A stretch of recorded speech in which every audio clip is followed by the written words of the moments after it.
On November 13th, 2017, the countdown began. Las Vegas, the Raiders are coming. And now, the wait is finally over. Welcome to Allegiant Stadium.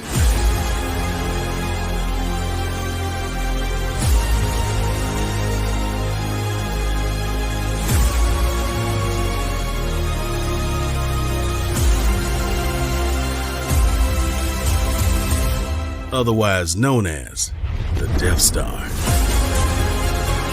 What nightmares are made for opponents, and dreams are made for the Raider Nation. Your Las Vegas Raiders. On this Monday night, the lights will shine even brighter.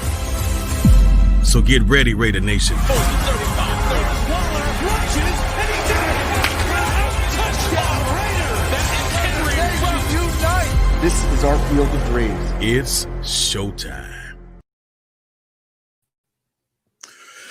Hey, Raider Nation, how you guys doing tonight? Welcome to another great episode of the Unfiltered Truth. I'm your host, Phil Jones. Phil Robinson is joining me by audio call. How you doing, Phil? Good, Raider Nation. And you know, we got a little personal tragedy that we're working through, so if you hear some noise in the background, that's just my wife. But I'm live, I'm well, and we got a football game to break down. First loss of the season. And look, I'm gonna be real. Look, we're not expecting to win every single game this year. You know, you're gonna win some, you're gonna lose some. It happens. You can't be literally perfect, okay? But when you've been playing the game and you've been working on this, and this aspect of the game, and you're leaving stuff out on the field, ladies and gentlemen, that's a problem. And I'm going to say this past game, Sunday, it's not on one person, it's on the team as a whole. And I'm going to say, oh man, it's on a good handful of folks. So here's the thing: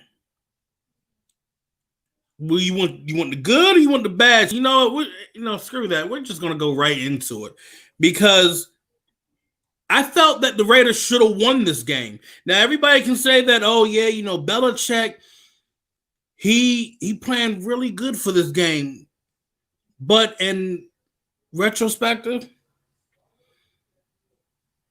Belichick basically used what some of the things that Kansas City used against Derek Carr. All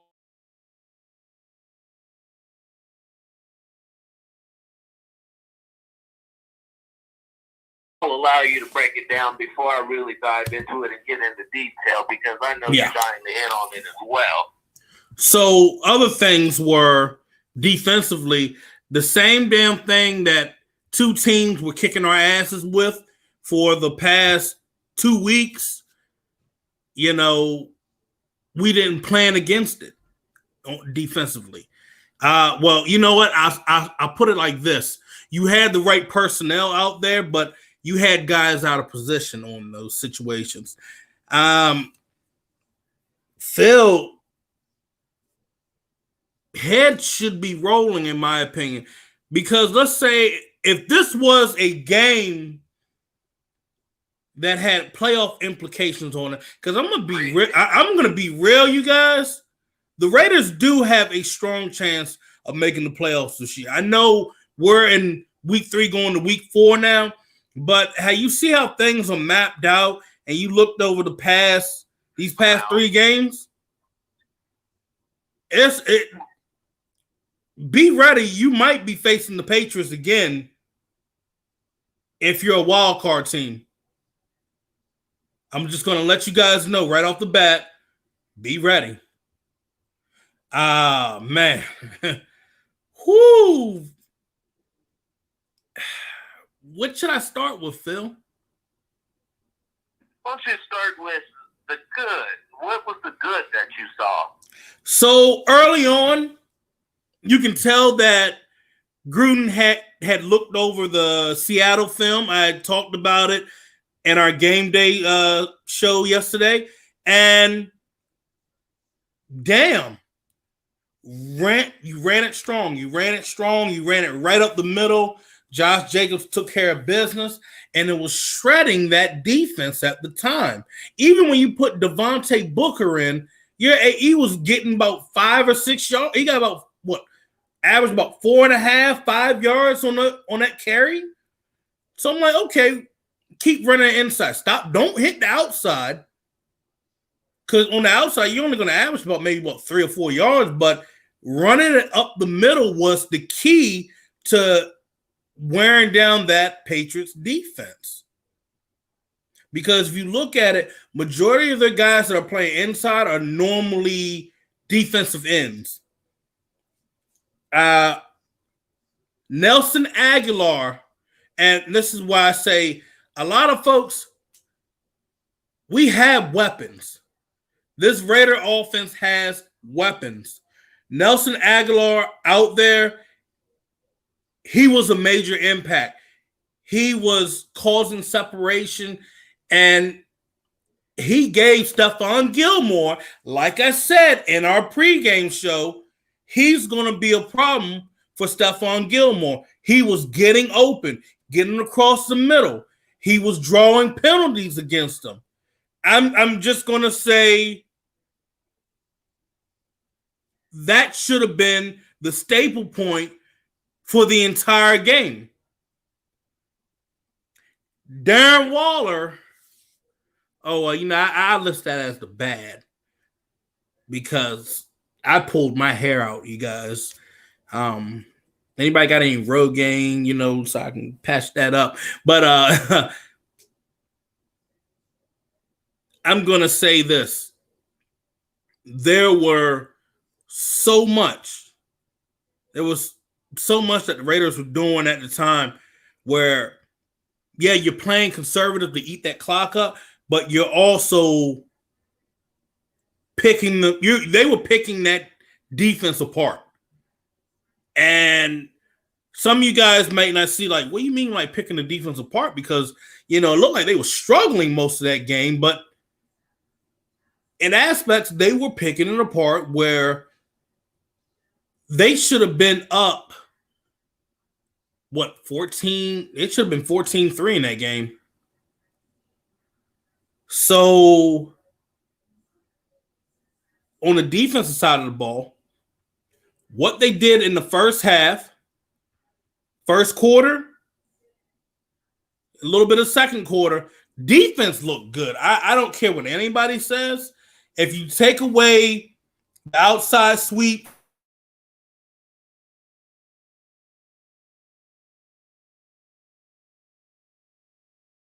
all right, here we go. All right. I'm clicking in and out. I don't know why. But looking up the first 2 quarters with the defense. Defensively in coverage, they should have stuck with man the entire time. They went with some cover 2 disguise, and it really shut a lot of stuff down to the point where I was like, okay, stick with this.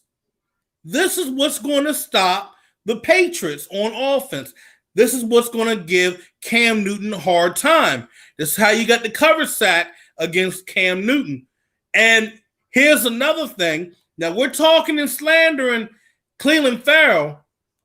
Paul Gunther had him switch to the opposite side. He had him switch with Max. Well, he took Max's side on the strong side and had Arden Key on the opposite side.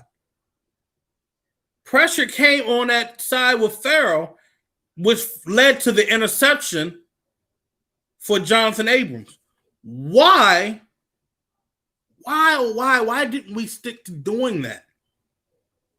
Mix your guys up. Stop leaving them on one side. Okay, we're expecting him to come on this side, so we're going to chip him. And that's what happened going into later in the second and third and fourth quarter because it was captain obvious with that defense. But first quarter, that first half of the second quarter, Raiders looked like a team that should have literally beat the New England Patriots. And fun fact, I went back and looked at the game, and I've been looking at all 22, looking at the film. Josh Jacobs recovered that fumble. And it was shown in that game. Gene Steratore, he even said that Josh Jacobs recovered the fumble. So, in all honesty, we only had 2 fumbles in that game, and that came from our quarterback. He had secured it. He's already secured it. He's down. You can see it visibly. I don't know why it wasn't challenged by John Gruden, because Jesus even saw it. Ray Charles saw it. So I don't know why this was not even challenged. And that's some stuff where I'm going to put the blame on John Gruden, because there were some questionable calls out there that should have been challenged, and he should have went and said, F it, I'm going to do it. Very high success rate with his challenges. In fact, I'd be hard pressed to remember one that he actually won. The fumbles were a contributing factor. Like you were talking about the defense. The defense played great early, and I don't use the word great loosely. They played great. They shut down the run game. They shut down the pass game. They were getting 3 and out. They converted a turnover. They were doing everything that they could to win this game, but the offense just kind of left them hanging. Well, hold on here. Hold on. Jay, you said, did they look upstairs? Did New York look at it? New York, yes, they did look at it, and they said it was not New England's ball. That was the Raiders' ball. Jacobs, he had recovered it. The funny thing about it, they did their review. You can actually challenge that. They could have challenged it.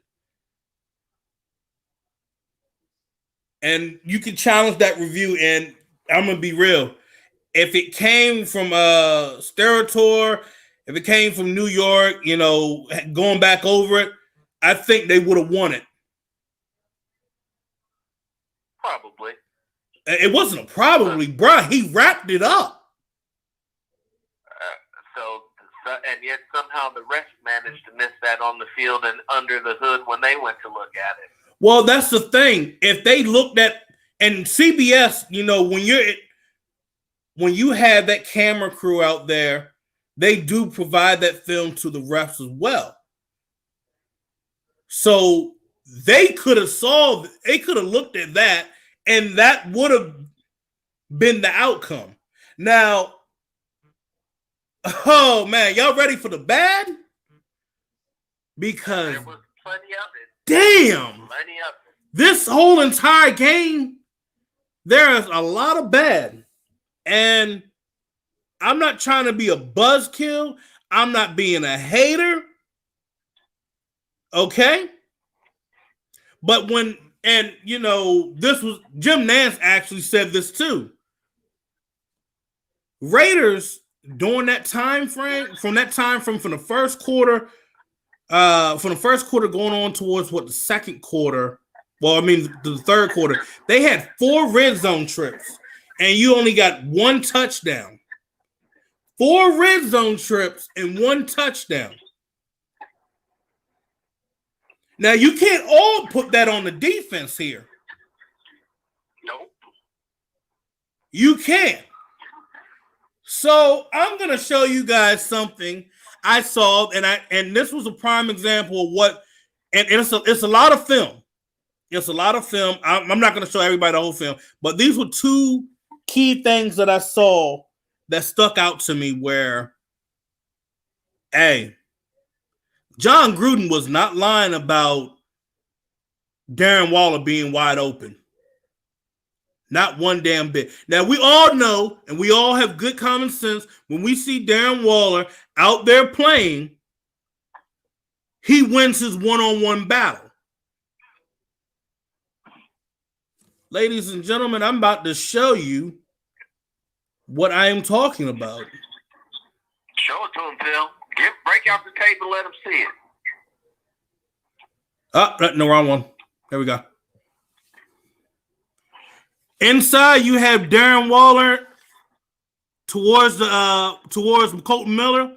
You see on the outside near the 40, and Darren Waller is wide open. I'll show it one more time. Let me see if I can slow it down at least. One more time.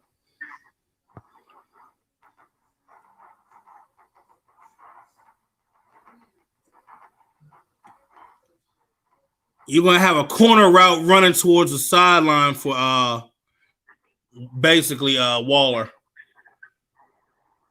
And this was the second one that stuck out to me.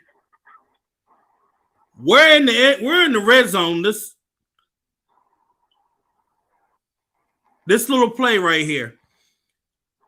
Derek Carr, he throws it right to Jalen Richard. Forces it in there. But you have Jason Witten come across the middle, tight end. The two linebackers get crossed up. The two linebackers get crossed up on that play. And if Derek Carr stays in the pocket and doesn't eye down one receiver, I'm going to be real here. You had Witten by himself for the first down, and he could have went right in for the red zone. Like I said, I'm going to show you guys one more time. I know it kind of went fast. I don't know why it's speeding up on me. You know what? I can do, you know what? This would actually probably work for you guys. So y'all bear with me real quick. I'm going to see. And you touched on the key issue in this game, and that's something that we've seen in the past two games. Derek Carr stares down receivers a lot. Stares down his primary read a lot, and he leads the defense right to where it's going. And if he doesn't throw to the primary read, he checks the ball down. And one of the things about the brilliance of Belichick that everybody talks about is how he takes away what you're best at. And by double teaming check down receivers, he was able to grind the Raiders offense down to a halt. Yeah. Give turnovers, 3 and outs, the field goals in the red zone. We went from 34 points to struggling to hit 13. And yes, we added a gimme touchdown at the end to make it 20, but the game was already decided by that point. And quite frankly, the quarterback has got to let the play develop. He came out in his press conference and said that it's not like he had 3 seconds to throw the ball every play. And we can go back and you can look at the tape and you can count it out yourself. So, all right. So, hold on, Phil. Hold on. I caught something right here. If you look at it, Carr's right here. And I think you guys can see the same thing right here. Let me see if you guys can see that. Can you guys see that video? Hey, can you guys see the video? Let me know. Just say yes or no.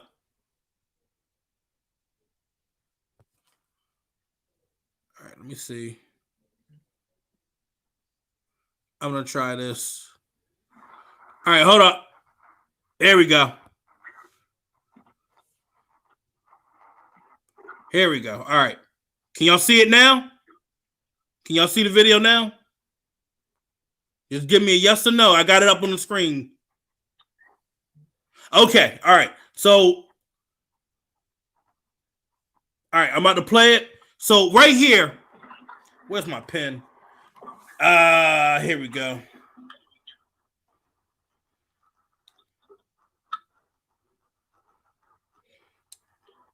All right. So right here on this play, we have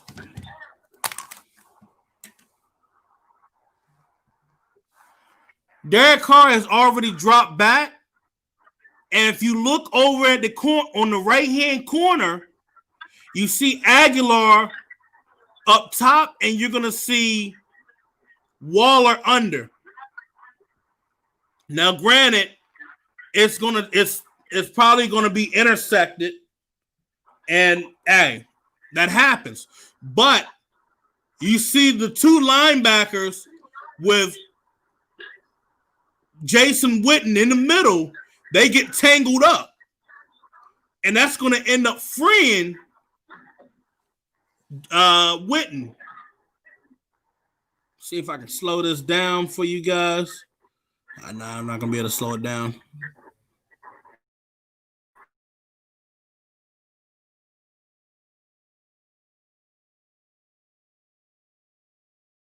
To Rashard inside right here where he's being covered around the 10. Let the play go out. Witten is up top, and he's going to have a score.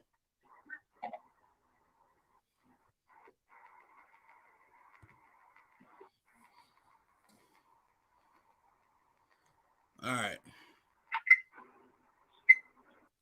So, look, right there, that was one of my main problems with Derek Carr. That was an easy score. He had no pressure in his face. Jason Witten is wide open. Waller, now mind you, we know how we have the quick passes with Waller. Technically speaking, I see why John Gruden said Waller is open because Derek Carr has a fast relief and he usually gets it to Darren Waller. But right there up top on the middle, you have the two linebackers get tangled up, and that literally freed up Jason Witten. We're paying Jason Witten his money. Jason Witten's getting open, and literally right there, that showed, hey, Derek, I'm wide open. Why are you not looking for me? And we can't say he doesn't trust his guys, because we literally watched during the offseason that he got together and worked with his guys. Everybody that's on that field right there are the ones that worked with Derek Carr during the summertime. And I'm going to be real here. That right there was unacceptable. It is more that I've seen. There's a couple plays where there are guys up top, and I don't know why he's not throwing to him. Belichick really figured out Derek Carr in this game. He figured him out to the point where, so you like to go to your check downs.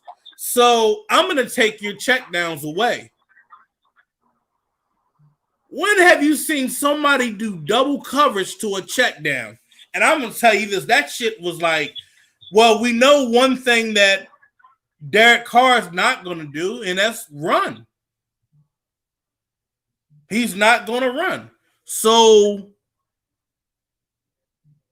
And they rolled the dice on him throwing deep. Yeah. And I think he only did it twice. In the pregame, we said that he needed to do it at least 4, 5, 6 times, and they were giving it to him. And Nelson Aguilar had burned Stephon Gilmore deep. Stephon Gilmore could not handle the speed of Aguilar, but yet that was the last time you saw anything going deep in that area.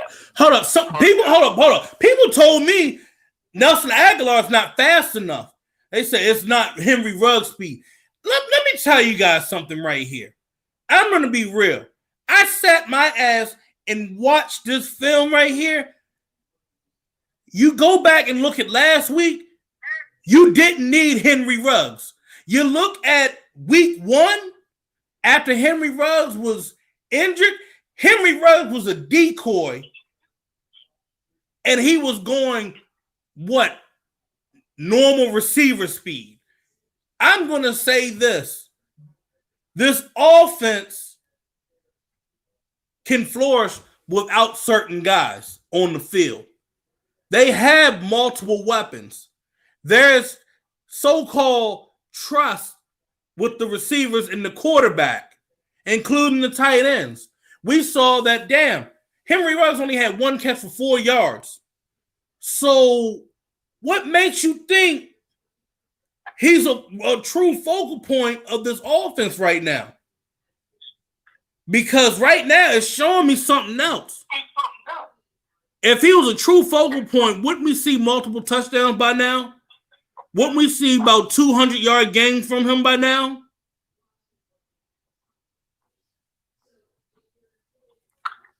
The problem is this, Phil, and you know it too. He can't scan the field. And because he can't scan the field, because he's Mr. One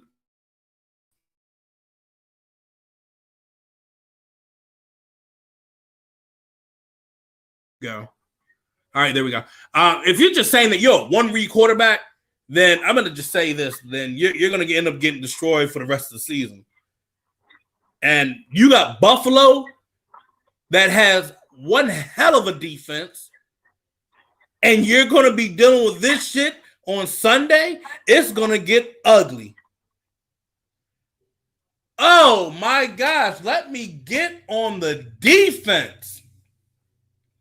But you know what? No, let me not get on the defense yet. I'm going to let Phil say what he needs to say, and then I'm going to get on the defense because, damn.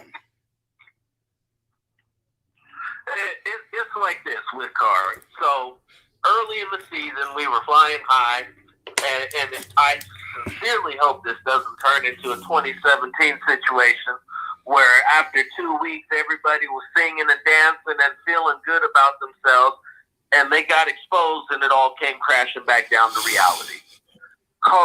Belichick doubled the check down. I had never seen that before. That was very shocking to a lot of people. But the fact that he did it and it was as successful as it was, it should be something that is incredibly alarming to everyone. I said it all week long leading into the game, that Carr has got to throw the ball downfield. Belichick was not going to allow him to work in the short to intermediate area, and basically he played defense against him like he was playing Drew Brees, and it worked the exact same way. The Raiders have speed all across the board. Yes, Ruggs is our guy. Yes, Ruggs was the number 1 draft pick. Rico Gafford is faster, but he didn't even suit up.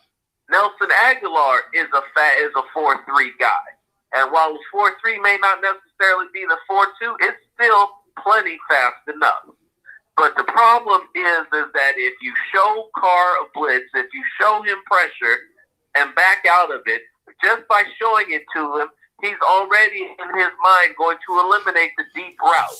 He's not going to think that he has the time to stand in the pocket and throw the ball, even when he does. He even said it in his post-game presser. So it is a thing that needs to be corrected. And as Phil, I don't know if it is that he can't scan the football field as much as it is that he's not. The only time he scans the football field is during his pre-snap reads. And if you watch what happens, it's always indicative of what he saw before he hiked the ball. So check this out. So Phil, I caught on to Belichick's defense, and I'm like going back and looking at it on the side right here. The thing about I wish I could show you guys 100% of everything, but what I'm looking at is something that you guys are gonna be like, where the hell did you get this from? But here's the thing. What Belichick basically did, he reversed what he did to the Colts in the AFC Championship. I think it was the AFC Championship game back in 2004.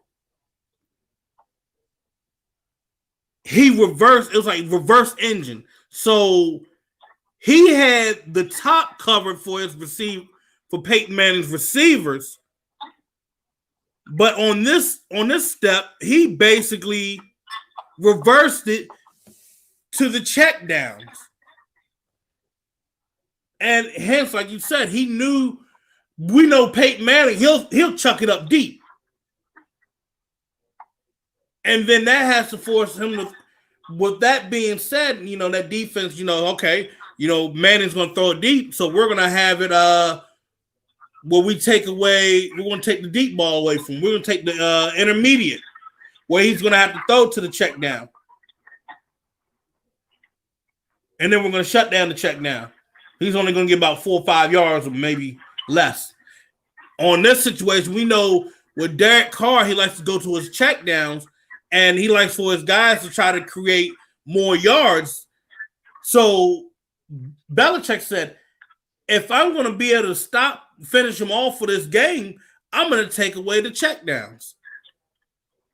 Derek Carr's not going to run. He ran at one time, finally, because I think it was said to him. He finally ran in this game, but Derek Carr could have ran. When they took away the check down on that play, instead of him getting that 1 yard, I think he got like a gain of 1 or 2 yards. He should have hurried up and reacted and ran. And with that being said, this is it's a hot mess. It really is. Now, the defense, I'm going to just say this, and this is one thing. This is the best way of putting it. Whatever you were running, Paul Gunther, whatever he was running the first 2 quarters of the game, you should have stuck with it. To be honest, this was a game where they didn't need to really make that much of a halftime adjustment. They didn't really need to make an adjustment. You had Cam Newton under pressure. You had pressure. You actually had pressure in his face. You were shutting down the screen early on. It was just some of you guys took bad angles. Dude, I'm going to say this.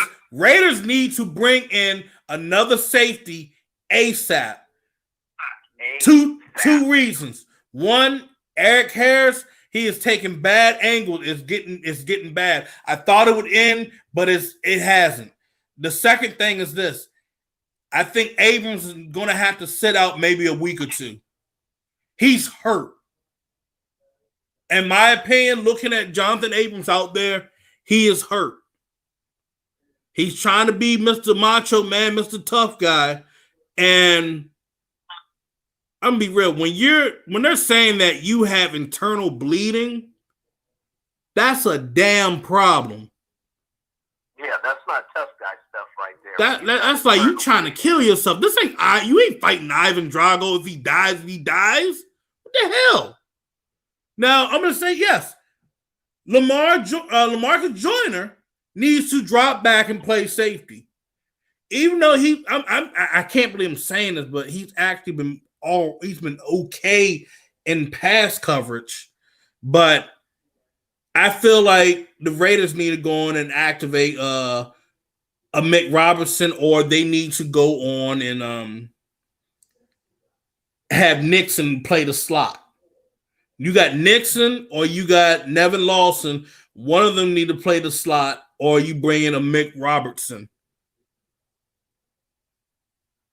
Go on and put, for the time being, Phil, you need to go on and push Joyner back there, because Eric Harris is just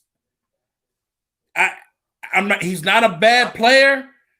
I just don't feel like he's a full starter material. I feel that Eric Harris needs to be playing like he should be your guy in your sub package. Because I'm looking at him trying to come in on those blitzes, and it's like patty cake. I was hearing that Eric Harris was hitting hard and laying the wood on Lynn Bowden Jr. But I'm looking at Eric Harris right now. He looked like he's cupcake. He's looking soft out there. He's looking soft, throwing his shoulder in on the block when he's trying to come in with the blitz. I'm just like, what are you doing? If you're going to come in and be aggressive, be aggressive. And he is not getting it done Period. I mean, we can sugarcoat it. No, you can't sugarcoat it. No.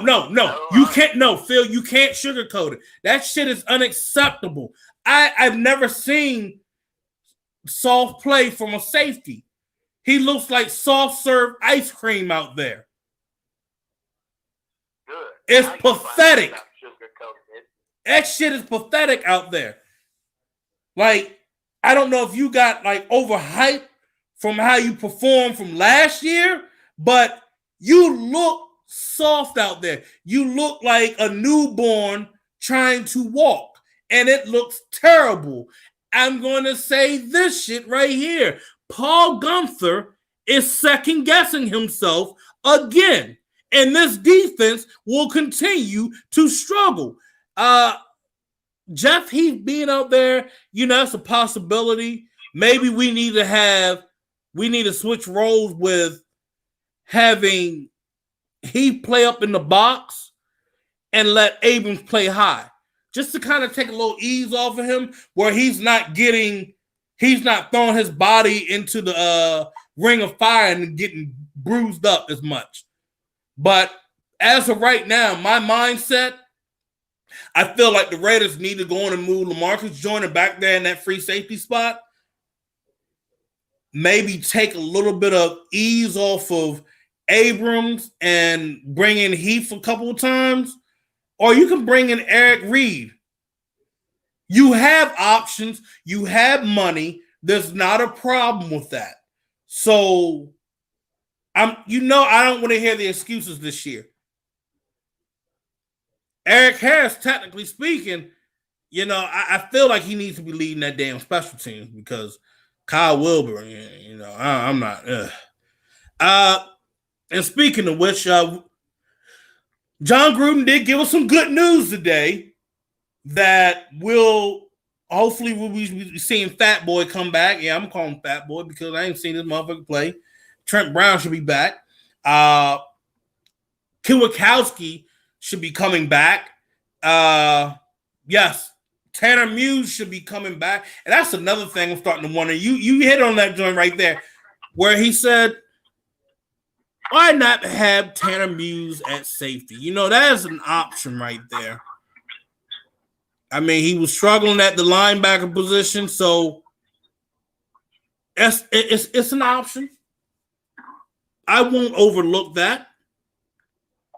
But seriously, defense should have stuck with what they were running in the first two quarters. And for the love of God, Phil, move Cleveland Farrell around. Not like moving like inside. I'm talking about moving from weak side to strong side. Moving around until you figure something out. But and I'm gonna call Max Crosby out for that dumbass penalty he got on special teams on 4th and 3. Come on, man. How do you jump off sides on punt team? With no crowd noise. Not just jumping off sides regular when you got to watch the ball be snapped on the punt team, but you're doing it with no crowd noise. You can hear them talk about the snap count in the huddle because they're not that. It's just you guys out there. That is inexcusable. I believe that was the first Raider pre-snap penalty of the season. Yes, it was. It was. No, the false start was. The false start was, and then you had that. Now, the other thing defensively, and this is with the linebackers right here, and this is what I've been noticing. Oh, listen. Oh, yeah, damn, yeah. Corey Littleton, I think they're expecting too much from him. Where if you remember the way he was set up playing for the Rams, I mean, you're asking a coverage guy to handle run support.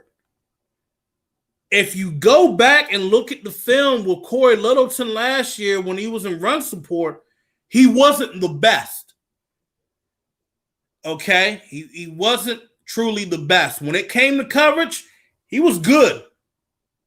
Now I'm going to say this. He was sniffing out screens. He took a bad angle with that Rex Burkhead one when it was, third down? Because he had it.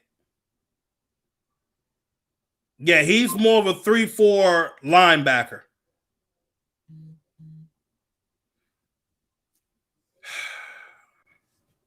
Hold up. There we go. We got Phil Robinson joining us. There we go. All right. Yes. Finally. The other thing, the Raiders are going to have to take Nicholas Morrow out, man. I'm going to be real here. Nicholas Morrow needs to just be the backup. So here's what they need to do with Nicholas Morrow. It's not that they need to take him out. He needs to be relegated to his role. So when Kwiatkowski went down, no. You know what? I watched him get engulfed. They put him on the outside. He played in the nickel package trying to stop the sweep. Phil, he got taken out with a tap at the leg, and this man disappeared. How many interceptions does this team have? 2. Who has the interceptions? Morrow and Abrams. So Nicholas Morrow needs to be in on passing downs only, and you have Raekwon McMillan in there who's supposed to be your thumper. What needs to happen is you need to have Raekwon McMillan in on rushing downs, and they need to be alternated based off down distance and situations. Morrow can cover. McMillan cannot. McMillan can tackle and thump. Morrow cannot. At this point, you need Gunther to utilize the personnel that he has on his defense better than he's doing it right now. You alluded to it with switching sides with the defensive ends. You alluded to it with the safety, with LaMarcus Joyner needing to be moved out of the slot back to free safety to give Jonathan Abrams some help. There are pieces to this defense. There are players on this defense who are not being properly utilized, and the scheme will benefit greatly. And I don't even like the scheme if you play guys at the right places at the right times to make plays. What you have right now is just short of a travesty. Outside of you got good corner, you're getting good solid play out of your corners. Trayvon Mullen has been a bright spot. Damon Arnett has been a bright spot. Jonathan Abram has been a bright spot. Even when being hurt, he still went out there and got you an interception. What needs to happen is Gunther has to look at what he's got, look at what's been shown on tape, and work around that. I hate it when coaches get married to the scheme and not the players that they have available. The Raiders defense was lights out early. They could have continued to be lights out if they had been moved around, if they had made adjustments like Josh McDaniels and the Patriots made against them. And it's just something that's going to happen because they're giving up 30 points a game. They're averaging giving up about 30 points a game on defense. And for everybody who wants to point a finger at the quarterback in the offense, those 30 points still need to be addressed. That is not going to cut it when you're number 7th in scoring on offense and 26th on defense. They've actually backslid from last year where they were ranked 24th. This has got to change, and it's not going to change with free agents. It's not going to change with with signing guys off the street. You're going to have to do something with the guys you got on the roster already. And hopefully, like you said, we got somewhat good news because Gruden said that Kwiatkowski is close to coming back. And that was truly the key to the defense. When he left, it was a huge gap in the middle of the defense. It was a huge gap in making adjustments. It was a huge gap in getting guys lined up properly. And all of that just kind of got shot to shit. Corey Littleton has disappeared. Every time you see him, he's missing tackles. He's getting burned. This ain't the guy that they gave $12.5 million to. This isn't the guy who was the best cover linebacker in the NFL last season. This is a guy who looks like he is lost out there, like he's being hung out to dry, and there is no rest. Nobody's got a lifeboat. Nobody's got the little orange floaty with a rope on it to help him out. These are the types of things that are on the defensive coordinator. And you said he's second guessing himself, and it shows. At some point, the Raiders have got to figure out how in the hell they're going to stop a toss sweep. A toss sweep is as old as Vince Lombardi. Crackback blocks. At some point, people are going to have to talk to each other and let them know when the crackback is coming. So the linebackers have to flow over the top of that, over the top of that to get behind the crackback. It's not just the defensive line, like you say. It's a team effort, and they're not moving as one. So, Phil, here's one thing. We talk about, Gunther's scheme, Gunther's defense. You know, if you really sit back and look at history, it was never Gunther's defense. Or his game. And I'm going to say this, and I want you guys to know. You had Marvin Lewis. Marvin Lewis, no matter what, he oversaw that defense. Oversaw it. And Gunther was just a body for defensive coordinator. Kind of like how Jack Del Rio was with Ken Norton Jr. And Minnesota's coach, what's his name? Zimmer. Mike Zimmer. Now, when Mike Zimmer was there, Marvin Lewis said, "I'm gonna let you hold it down." There was more trust there versus with Paul Gunther. For obvious reasons. Phil, I'm gonna be real here. I know that people are gonna say, "Dude, it's only the third game of the season." But exactly. You're averaging giving up 30 points a game. Your defense is about dead last. I think Paul Gunther's going to get ready to see the door in the next 2 or 3 weeks. I think right when the bye week comes. It's been too much. I mean, you can try to throw in the excuse of, such and such is injured. And then that person injured. You know, what did John Gruden say? You know, next man up. No a young team. No excuses.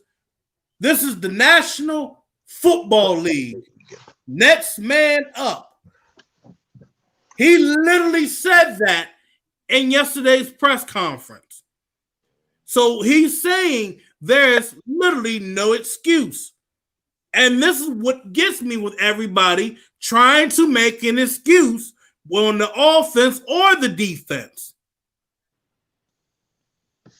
I don't want to hear that shit. You're brought in to do a job. You are brought in to do a job. If you're not executing on it, your ass need to be benched. Somebody else needs to do the job. The job doesn't go anywhere. The job needs to get done. And here's the one thing, and I'm going to say this. Folks said Malik Collins shouldn't have played the zero tech. Oh man, Phil, I would have laughed so hard at certain folks because guess what? Phil? Guess what? He was the main reason why that screen got blown up with him and Arden Key. The real reason why that play got blown up. So tell me, Phil, why are we not seeing more of Hurst and Collins? It goes back to what I was stating about knowing your personnel and switching some things up to make some stuff happen. Maurice Hurst has done nothing but impress, and to your credit, the point that you made and what was said out of Tampa Bay, Carl Nassib is a game day player. Hold on. Say that again. Carl Nassib is a game day player. Say that a little bit louder. Carl Nassib is a game day player. He looks terrible in Not practice, so the heavens can hear it, boy. but in the game time, when you put Nassib together, when you put him with Hurst, when you see Nat 94 in the game, he's making plays. He's begging for more playing time. You're looking for somebody to step up and do something, and the guys that are still seeing limited snap counts. I rest my case. Y'all gonna learn today. I told you too many times. They pay Carl Nassib that money. They need to give Carl Nassib more snaps. Him and Hurst should have more snaps. To be honest, I shouldn't be seeing Daniel Ross in there. Or I shouldn't be seeing Kendall Vickers in there. Vickers, yeah. I should be seeing Hurst, Hankins, Collins, Nassib, Farrell, and Crosby. And I'm going to say this right here. See, I need a stretch for this one because Arden Key. You know, we've been hyping Arden Key, and I'm gonna say this: I don't give a damn who they are. I don't care who you are, because you're not looking at the shit right. This tells me you didn't play the damn game. Just because you probably know the analytics of the shit, you didn't play the damn game. And I'm gonna say this from what I've learned and what I played. Just because you getting pressure,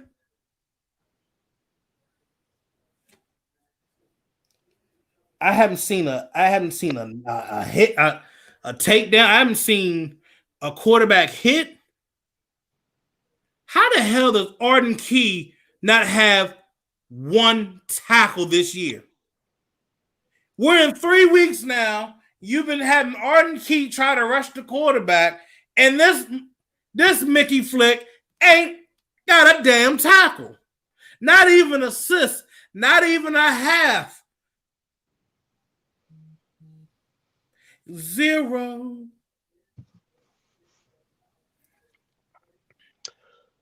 That's a guy and we heard a lot about him.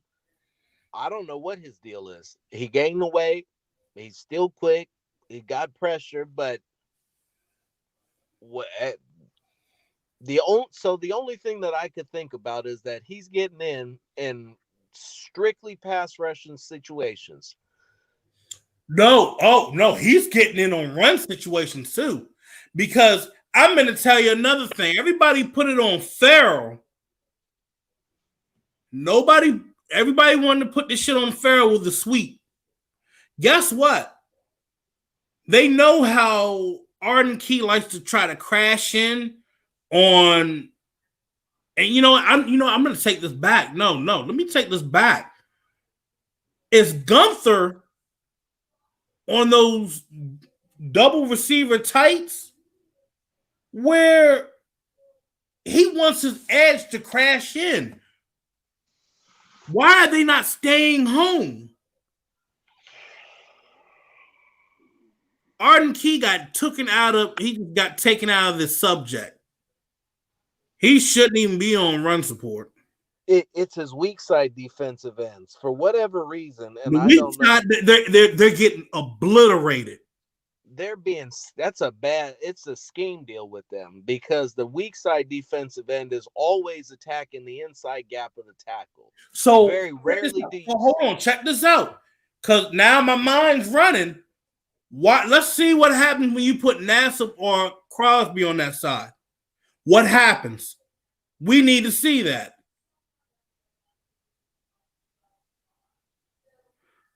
On that weak side, we've seen Farrell and we've seen Key get obliterated when it comes to that sweep, running that double tight.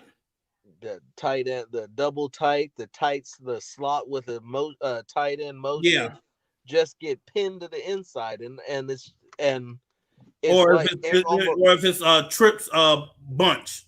Yeah, it's like they are just giving up the outside leverage to either the linebacker or the slot corner, because we heard all off season about how the slot guy is supposed to be the best tackler on the team instead of one of the better cover corners. Oh, hell no. Hold up. First, that motherfucker. Joyner?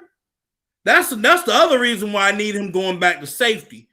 Joyner and run support is trash. Yeah. In the good words of my boy, Mr. Tuna, is trash. He has been terrible in run support. Terrible is too kind a word. He No, has been fucking atrocious. Awful. He's been atrocious in run support. That is why I say he needs to move back to safety. Off the ball. Because his little ass body is getting like pushed around like a little rag doll. Raggedy Ann doll. So my whole thing is this. This is on Gunther. You got guys playing out of position once again, and we're in year 3 with this defense.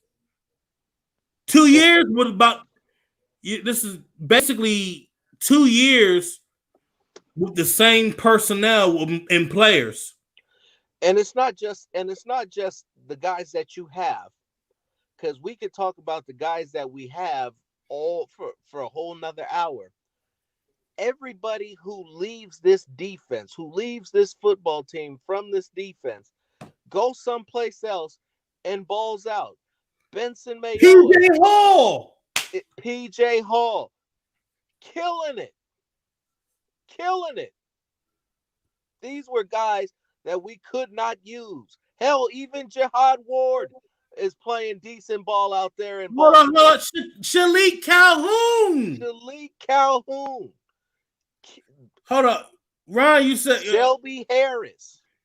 Bruh, no, that was man. Shelby Harris. Danico Autry. I could run down the list forever. Justin Ellis.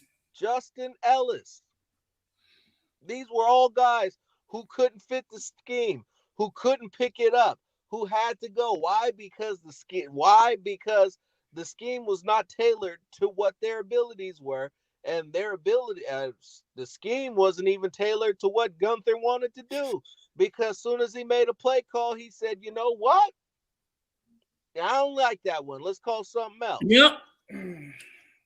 There is too much indecisiveness on the defense from the man at the top, and it shows all the way to the players. Oh, hold up. No, it gets even worse. Y'all remember when we had DJ Swearinger? DJ Swearinger looked like a whole new man. Damn near like the Pro Bowler that he used to be. He said, "Don't call it a comeback."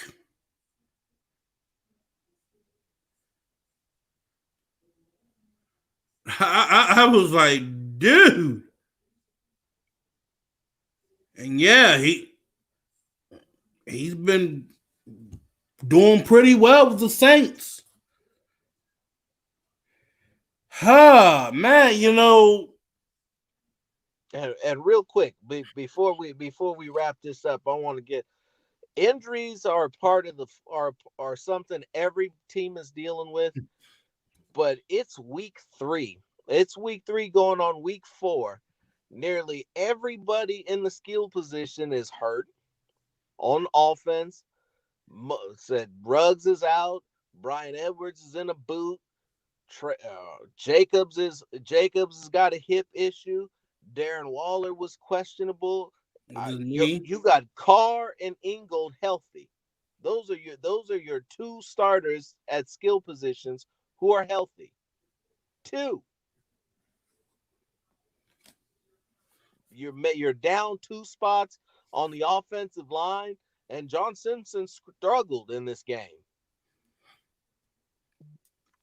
Yeah. Denzel Good wasn't as rock solid against the Patriots as he was the Saints. I blame And Johnny. so, Damn I it, mean, Johnny! You had to say Chase Winovich. yeah, he did. The Raiders need to watch out for Chase Winovich. And he needs to go back to the barbecue grill and work on getting me a brisket. Oh man, I was like, damn it, Johnny, you had to be right on that shit. Sure does. You know. Oh man, God love you. Be you, right boy. about some good news, motherfucker. But Raiders need to get to the drawing board fast. This is the thing. Raiders need to get to the drawing board fast. They need to fix these mishaps fast because everybody they were liking to say, oh, everybody was like, Josh Allen, the Bills. Oh, Josh Allen, he just overthrows his guy. Josh Allen has been accurate as shit, throwing 400-yard game, 4 or 5 touchdowns, running the ball and shit. I'm going to tell you guys this. If you can't stop Josh Allen in this game, it's going to be a bloodbath. If Carr does not look up top for his receivers and he decides to look under, look for the check down, look for the short passes, it's going to be ugly. Guys are going to be looking over. Get hurt. I'll be looking over that Bills and Rams game tomorrow, but I'm going to say this. Raiders got to find a way to get past the Bills. They're going to have to really fight. And because if you can take away the running game away from them and just try to go man up in the passing game against them on defense, then there's a chance. But I'm saying this. You have Bills, you have the Chiefs, and then you go right into the bye week. These next 2 games, you need to come out. I'm going to be real. You need to come out. You really need to try to come out 1-1 or 2-0. What the Raiders really need to do, and listening to what you said and taking that into consideration and thinking about who the Bills have and what has worked for them, they need to They need to scrap that soft cover, that soft zone that they're running. And if they want to run a zone, they need to run a man cover zone, a combination. And guys need to stick to men because at this current roster, the way it's constructed, is far better in man coverage than they are in the zone. Oh, dude, that's the other thing. The Raiders that was the one reason why I said, oh, Raiders can win this game. They stuck with man coverage. Paul Gunther didn't do that bullshit blitzing on 3rd down. Raiders went man-to-man on those receivers, and they took care of business. With the Bills, I think you still can run man-to-man. Mm-hmm. You can still run man-to-man on them. Absolutely. But I'm telling you this, for the love of God, we need Nick Kiwakowski back. I'm being dead serious right now. Raiders need Kiwakowski back ASAP. This is not a joke. This is not a game. They need him back ASAP. Now. And we need to see, and Gunther's got to stop playing favoritism for Morrow. Period. You went and traded for Raekwon McMillan, who is a starter. I should be seeing Raekwon McMillan out there more. When Raekwon McMillan was out there on that defense yesterday, his presence was known the running plays were only going for about maybe 3 yards. 3 yards a carry.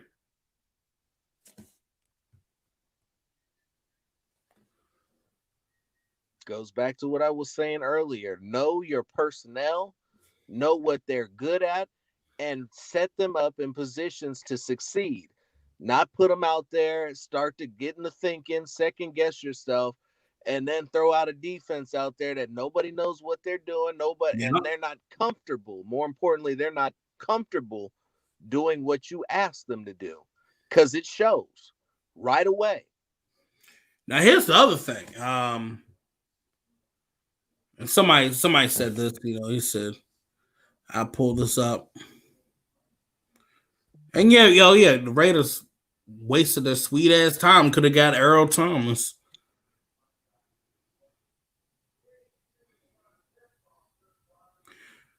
Where's this Holy Grail playbook Gruden supposedly has? You're sick. So I'm glad that I was hoping you would let me have that. You're seeing it.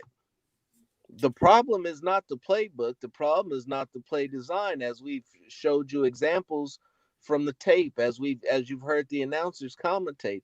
The problem with this playbook is the guy who's orchestrating it is not allowing the plays to develop. The guy who's orchestrating the plays is staring down receivers, and his primary passing game options are either his check downs or his tight end.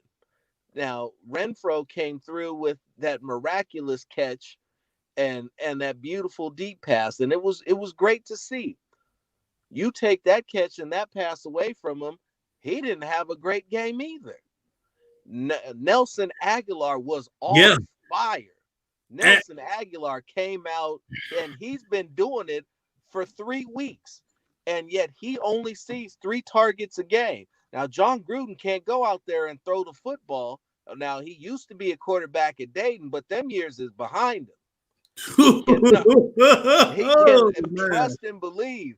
If he could go out there and throw the football, this would be a completely different offense. It would have a completely different feel to it. Henry Ruggs was running open for weeks on one knee, on one leg. Yeah. Still getting open for weeks up until the time that they shut him down. The ball not getting out to the wide receivers is not the fault of the coach. It's not a bad play call, because we can go back to the tape. We can go to all 22, and I can chop up every single play, and you will see that guys are getting open. They're getting open.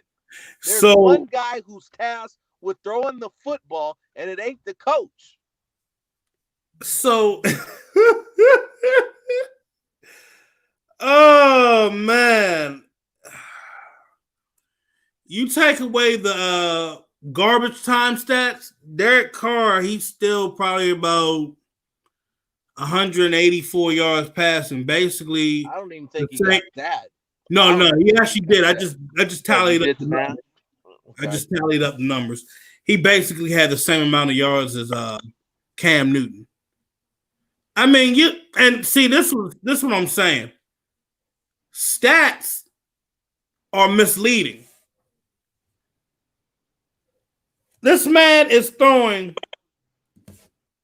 You're gonna love this, because usually when you hear a guy throwing like this, you're like, damn. Y'all should be winning multiple games. Y'all should be 3-0. You want to hear Derek Carr's stats, Phil? Go ahead, lay on me. Derek Carr is 74 for 100, 784 yards, 6 touchdowns, no picks, no interceptions. Going with a 74 completion percentage, a passing rate of 116, a QBR of 71, only been sacked 5 times.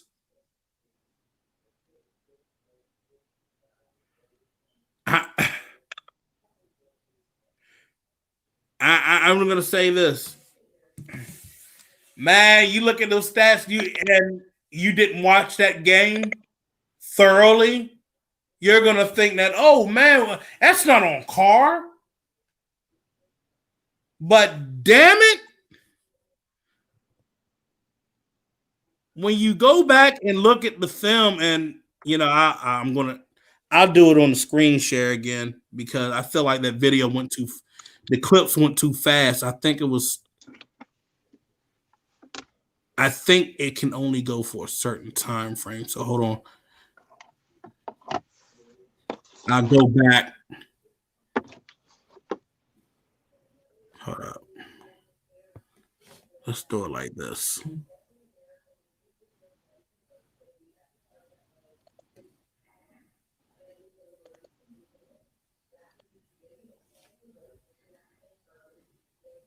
Now, somebody asked, Raiders Daily asked, Derek Carr versus David Carr, who you got?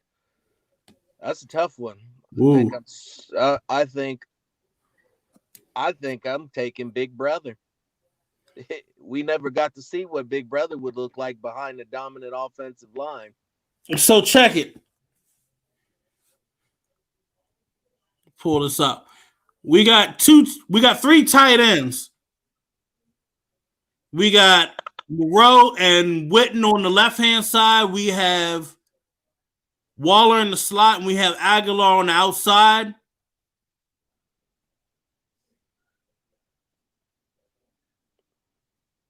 Now, right here, you have Witten right there in the middle. Derek's got a clean pocket still. Next frame. Okay, so look.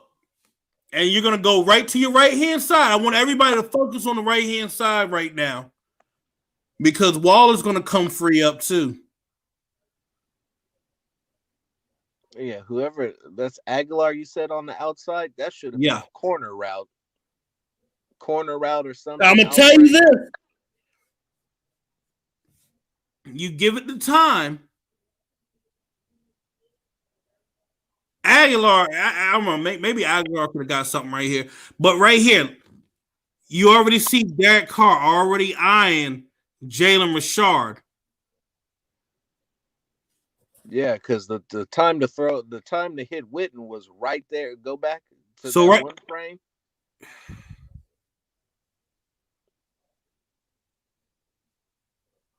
The time to be throwing the ball to Witten. Man. The two linebackers right there in the middle, they got tangled up. Like I said, Witten's gonna go free. Witten goes in the end zone, and more importantly, Richard is covered. He forced it in there.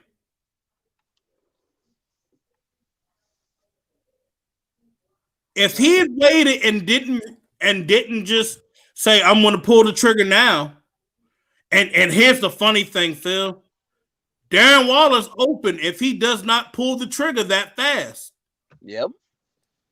Darren Waller's strong enough, and he's going to stiff on, I think that's McCourty. Yeah, or give him an opportunity to make a play. He's going to be able to get upfield. I'm going to tell you this. We know how strong Waller is, and we see Jason Witten. He's going to be able to stroll right into the end zone. Mm-hmm. And the it may not be a clean pocket, but he's still well protected. There was no rush for him to get rid of the football at that point, aside from that 2.5 second clock going off in his head like a screaming warning bell.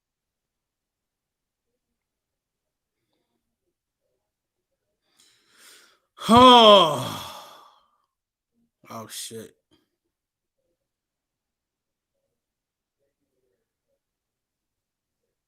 Mr. Raiders Daily, it's not 9 people. It's probably showing 9 people on the Facebook right now. No, not Facebook, but the YouTube. But Mr. Raider Daily, if you want to call in, go on and call in. You know what? Here, let me go on and give you the number. Go on and call in. I dare you. Double dog dare you. Double Phil dare you. He knows nothing about the shins of the father.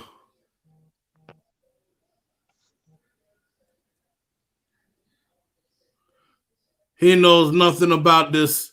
Cause I want to hear him call in. Yeah. So somebody had a tough run at the ponies on Sunday. Went to talking all that extra about the Raiders getting that W in this Super Bowl. It came up a little short. Hey, I want to hear him call in. I really want him to call in. Add This some spice is to the going to be program. interesting.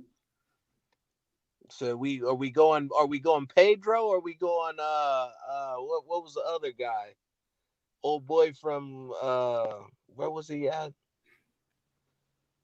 I really want the Raiders Daily to call in. I want to see this. I want to hear this. Hey, the numbers at the bottom. Raiders Daily, the numbers at the bottom. 301-264-7928. Call in if you dare.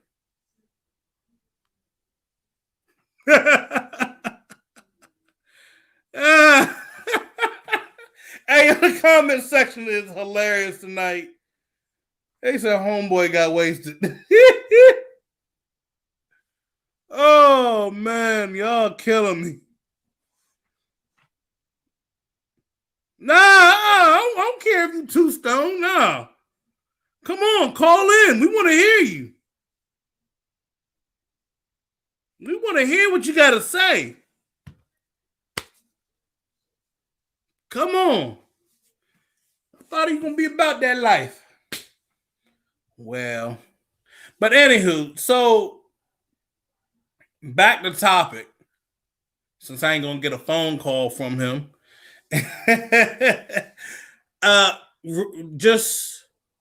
Are you too scared? Let me tell you something. There's no excuses. And then you start sounding like Derek right there. There's no excuses. I want to hear him call in. No excuses.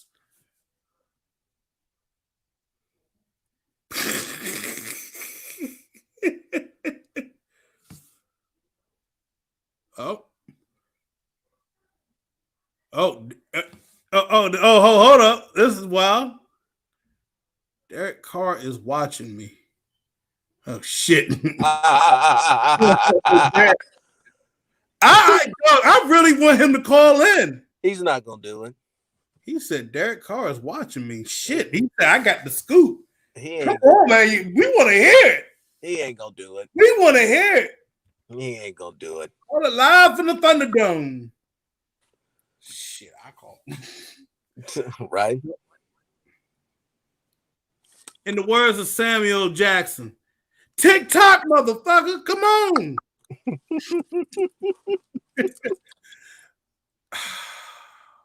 Man. Oh, Derek Carr is watching. Yeah. Interesting. Well, tell him he should be watching me so I can give him some pointers and set him straight.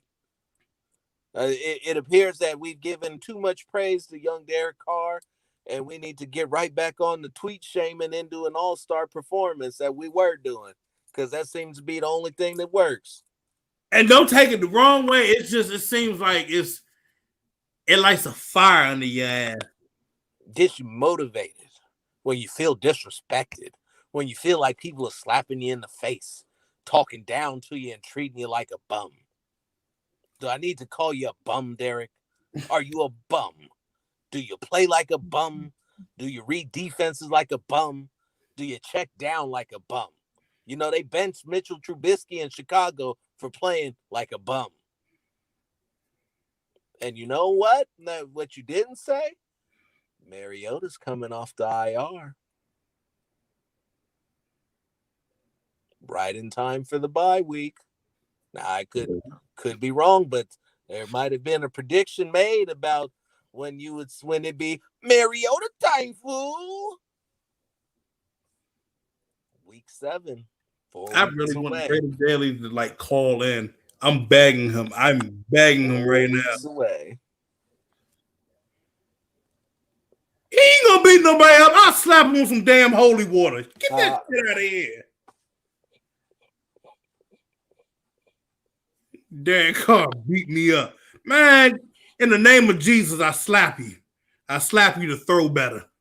Lay hands on your injured body and set your mind right. I promise you. I promise you. Look, you haven't thrown an interception all year, but he had about what couple of close calls in that game yesterday. Yeah. My whole thing is this: Derek Carr, you need to look deeper. Up. Deeper. Yeah, that's it. Deeper. That's it. Nobody should. And you can't hesitate in that pocket, because if you look at majority of the sacks that he's taken, they've all been registered as coverage sacks. Mm-hmm. So that tells me right there, you're not getting up and running.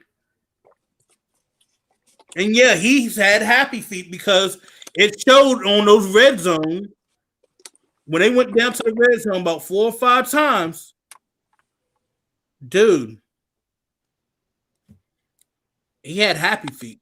And just to float this out here too, for Coach, is the scramble drill a real thing? Is that something that you guys practice? Because you damn sure don't show it in the game.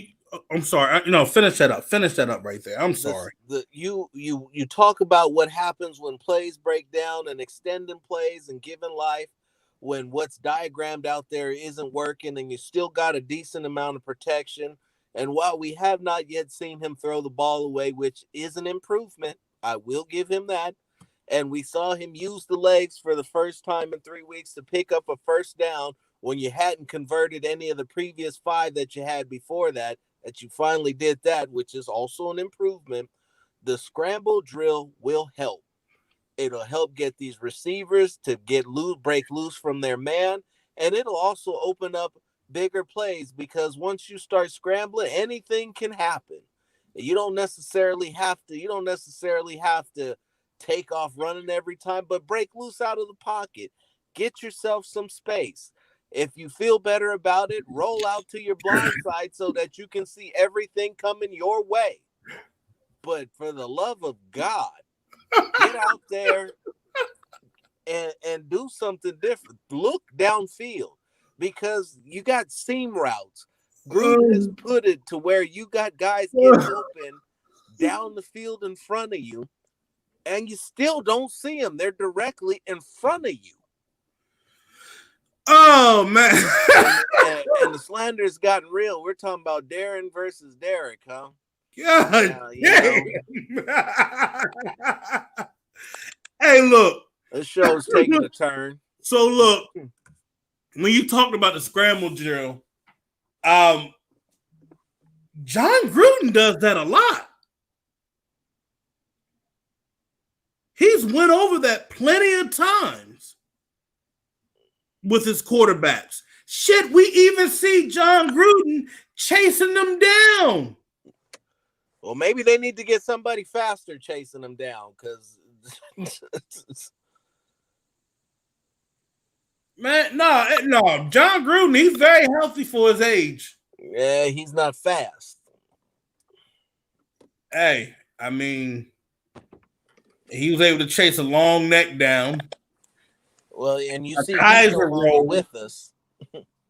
I think the only one he couldn't really chase down was a Mariota and a Peterman. But Derek, I seen that shit, and he's been on them. But my whole thing is this. Yeah, quarterbacks are shown. They are shown plenty of times that you need to scramble to avoid a cover sack. Right there, when he basically when they took his check downs away, he should have ran right up the middle. He backs up. And that is the one thing with Derek that is basically hurting him. He backs up and doesn't step up in the pocket. The protection was still there. He should have stepped up, maybe shovel past it, see what he could have got, or maybe he should have said, I don't know, run it right up the middle and slide. Because damn it, if they hit you, they're gonna get they're gonna get unsportsmanlike conduct, late hit, hitting a defenseless man.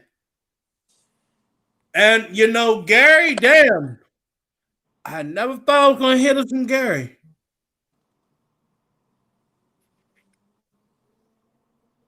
He's a coward. Damn.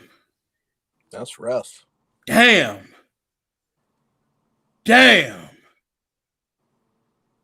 I think that's the first time I ever heard that from Gary.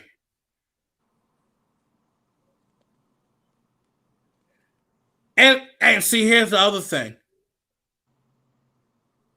He stood tall and threw that run throw. So we know he can deliver the ball. So why are you not doing it consistently? You're in year 7 at quarterback, and you can't stay consistent. That's not good. Sure he is. He consistently throws to the check down receiver and a tight end. He consistently throws a couple passes towards one wide receiver, and that's it. He consistently stares down his primary target.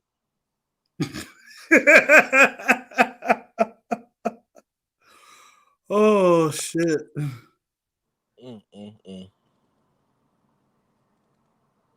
Wow. Hey, you know what? Oh, you know what he also did? My man threw one in, he tried to throw basically that pass to Jalen Richard that went for -2. That was basically considered he threw it in the ground. Yeah. So look, I just said what I need to say. I'm about to go back to finishing up some more film. I'll be posting up clips on Twitter. So if you guys want to follow me on Twitter, follow me at Phil Jones NFL. I'll be putting up all 22 clips for you guys to see. I don't know how some of you guys are gonna feel if I start doing some of these Facebook groups, because y'all might think I'm a hater, but I'm not. But I'm just gonna leave it. I'm gonna just leave it on my Twitter page. You know, I'll leave it there. You guys can come in. You guys can just go in and get a look at that. Gary, I'll be going over the Bills and Rams film to see if the Raiders actually have a true chance at winning that game. So we'll be discussing that on Sunday morning. I don't want to give all the goods away all on one day. So, you know, Raiders need to regroup. They need to get it together. But other than that, that's it. You guys can follow my partner in crime, Phil Robinson III, at Phil Robinson III on Twitter. Like I said, you can follow me on Twitter as well and Instagram, Phil Jones NFL. Remember, subscribe to the YouTube page, The Unfiltered Truth. You guys, if you came in late onto the show, you guys can go back and recap it. I also have it on our IA Sports Facebook page. You guys can go back and recap that as well. And you can recap it on my Periscope. So if you're missing Unfiltered Truth when it's live, you guys can come back and rewatch it and see what you missed. And if you guys want to talk some football, my DMs are open. If you think that you saw something that I didn't see, I'll go back and look for you. So other than that, you guys take care. God bless. Enjoy the rest of your evening. We're going to find a way to bounce back. We have to. That's the only way we're going to be able to succeed. Phil? The Unfiltered Truth, giving it to you raw and uncut. All right, you guys take care. Enjoy the rest of your night.